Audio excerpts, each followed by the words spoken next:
La réunion d'approbation de la COP 23 pour la deuxième année entre le ministre de la Santé et les partenaires de lutte contre le VIH-Sida s'est tenue à Abidjan. Il s'agissait au cours de cette réunion de faire le point de lutte et d'échanger sur les avancées et les orientations COP 23 pour la mise en œuvre du nouveau programme aligné sur la stratégie PREPHAR pour 2024.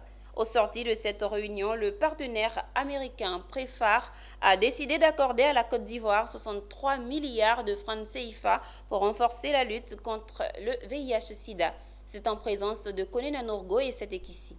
63 milliards de francs CFA, c'est l'enveloppe que le partenaire américain PEPFAR a promis à la Côte d'Ivoire dans la lutte contre le VIH-Sida.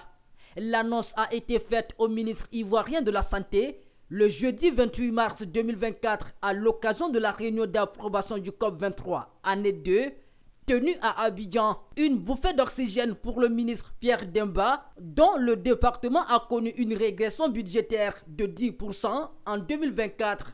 Les derniers kilomètres sont difficiles et nous avons besoin donc de soutien. Et la COP qu'on vient d'approuver permettra, est une autre étape pour parcourir ces derniers kilomètres. Le montant qui a été donné autour de 103 milliards de francs CFA, c'est énorme. Ça nous permettra donc d'intervenir sur les différents compartiments de la lutte, mais notamment en se focalisant sur les enfants, la transmission au niveau des enfants et des adolescents. Cette réunion d'approbation du COP23 a aussi permis de voir les résultats enregistrés par la Côte d'Ivoire en matière de lutte contre le VIH-Sida, des résultats jugés plus que satisfaisants par l'ambassadeur des États-Unis en Côte d'Ivoire. Pour elle, ce traditionnel appui financier du PEPFAR devrait permettre de poursuivre la bonne trajectoire. C'est une continuation pour utiliser les méthodes qui ont eu le succès, de regarder les données et de continuer à faire de plus dans cette direction.